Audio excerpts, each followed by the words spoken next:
Hello, good morning all of you. तो आज हम देखेंगे ट्रांसपोर्ट ऑफ गैसेस के बारे में। उसमें भी हम देखेंगे पहले ट्रांसपोर्ट ऑफ ऑक्सीजन के बारे में कि भाई ऑक्सीजन का ट्रांसपोर्ट किस तरह से होता है उसके बारे में।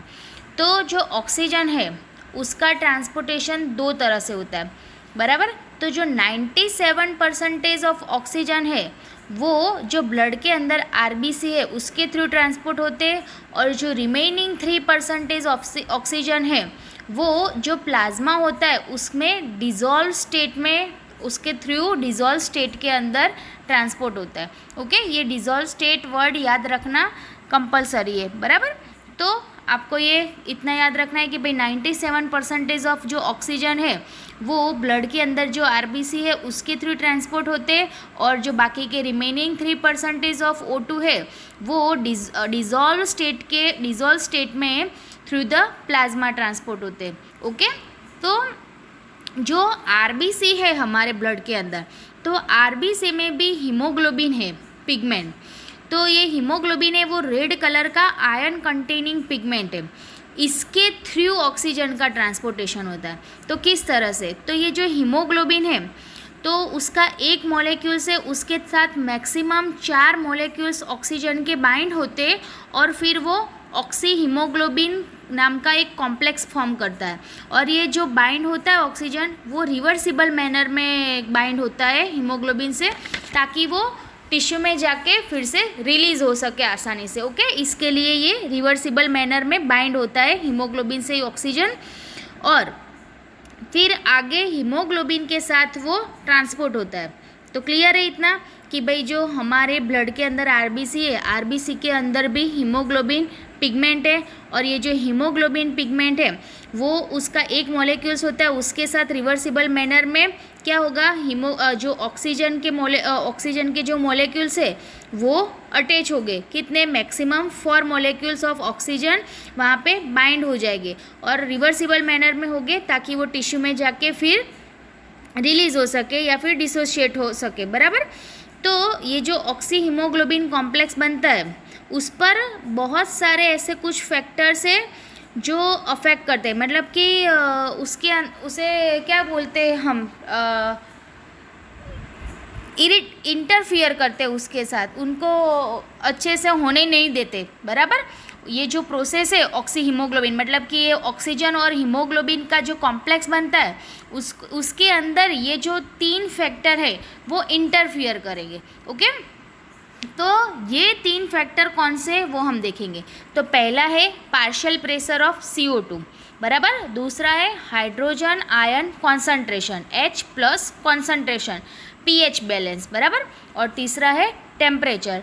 तो ये तीनों फैक्टर आपको अच्छे से याद रखना है। कौन सा, पहला पार्शियल प्रेशर ऑफ CO2, दूसरा है हाइड्रोजन आयन कॉन्सेंट्रेशन, और तीसरा है टेम्परेचर। तो ये तीनों फैक्टर है वो जो ऑक्सीजन का हीमोग्लोबिन के साथ बाइंडिंग होने की जो प्रोसेस है उसके अंदर इंटरफियर करते हैं। ओके, तो अब हम आगे देखते हैं कि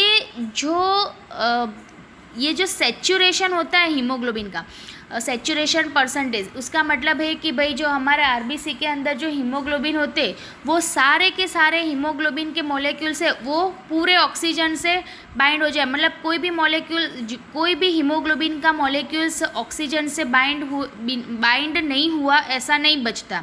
सारे के सारे हीमोग्लोबिन के मॉलिक्यूल्स है उसके साथ ऑक्सीजन जो है, ऑक्सीजन के मॉलिक्यूल्स वो अटैच हो गए, तो उसका जो एक सेचुरेशन का एक लेवल आता है। तो ये जो सेचुरेशन ऑफ हीमोग्लोबिन के जो परसेंटेज है उसका, और दूसरा जो पार्शियल प्रेशर ऑफ ऑक्सीजन है, ये दोनों के बीच में हम ग्राफ प्लॉटेड करेंगे, बराबर। तो उसमें हमें क्या कर्व मिलेगा, सिग्मोइड कर्व देखने को मिलेगा।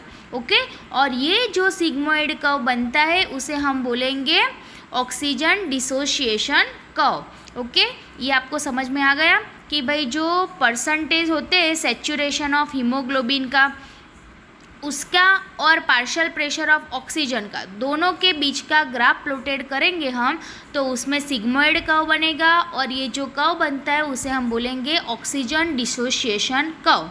ऐसा क्यों, क्योंकि जो ऑक्सीजन है उसका एसोसिएशन और डिसोसिएशन होगा, और इस तरह से वो ग्राफ आएगा। ये इस तरह से मतलब कर्व बनेगा।